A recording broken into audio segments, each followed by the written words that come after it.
ဒီပင်ကတော့ရွှေဖယုံပင်ပဲဖြစ်ပါတယ်။များဖြင့်တော့အသီးအရွက်အစိတ်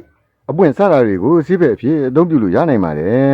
။ရွှေဖယုံသီးအစိမ်းကိုစားမယ်ဆိုလို့ရှိရင်တော့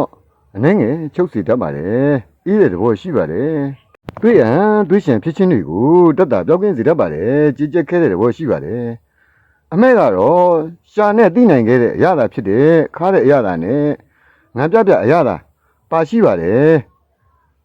ဝမ်းမီကိုတောက်စေတတ်ပြီးတော့လေနဲ့တလိပ်ဒေါသကိုဖျက်ဆီးစေတတ်ပါတယ်။ရွှေဖယုံသီးအမဲ့ရဲ့မကြီးသီးအမဲ့ရဲ့တကြားခဲရဲ့စတာတွေကိုရုံမွေပြီးတော့ဝင့်နဲ့စစ်ပြီးတော့အဲ့ဒီစစ်လို့ရတဲ့အရေးကိုတင့်တယ်လို့တောက်ပေးမယ်ဆိုလို့ရှိရင်တော့စိတ်ပြန့်လွင်ခြင်းတွေ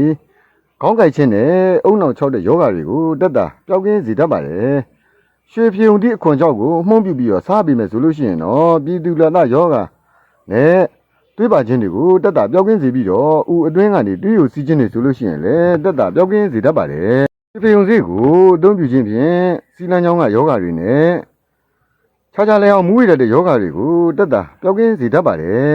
။တော့ဂူခဲမှာကြည့်မယ်ဆိုလို့ရှိရင်တော့အိန္ဒိယတိုင်းရင်းစေပညာရှင်တွေအနေနဲ့ဒီရွှေဖယုံသီးကိုအများအားဖြင့်အစိတ်ကိုအသုံးပြုကြတာဖြစ်ပြီးတော့သူ့ရဲ့အစိတ်ကစီလန်းချောင်းဆိုင်ရာယောဂတွေအပြင်ရောင်ရမ်းမှုကိုစန့်ကျင်စေတဲ့ဓာတုပစ္စည်းတွေပါဝင်ပြီးတော့ကင်ဆာယောဂကဲ့သို့သောယောဂတွေအတွက်ကိုလည်းဓာတုစန့်ကျင်ပစ္စည်းတွေပါဝင်တယ်လို့ဆိုပါတယ်။ဒါအပြင်ကိုသူ့ရဲ့အစိတ်ကိုအာဟာရဆေးဘက်ဝင်တန်ဖိုးများတယ်လို့ဆိုပြီးတော့ဖယုံစေးကရောင်ရမ်းမှုကိုလျှော့ချနိုင်တဲ့အတွက်အသုံးပြုကြတယ်လို့ဆိုပါတယ်။ဖယုံစေးစီကလည်းဘက်တီးရီးယားပိုးတွေကိုစန့်ကျင်စေတဲ့ဂုဏ်ဓာတ်ရှိတယ်လို့ဆိုပါတယ်။ဖယုံသီးမှာဟော်မုန်းအခြေခံကင်ဆာတွေကိုကာကွယ်ပေးနိုင်တဲ့ဓာတ်ပစ္စည်းတွေပါဝင်တယ်လို့ဆိုပါတယ်။ဒါအပြင်ရွှေဖယုံစေးက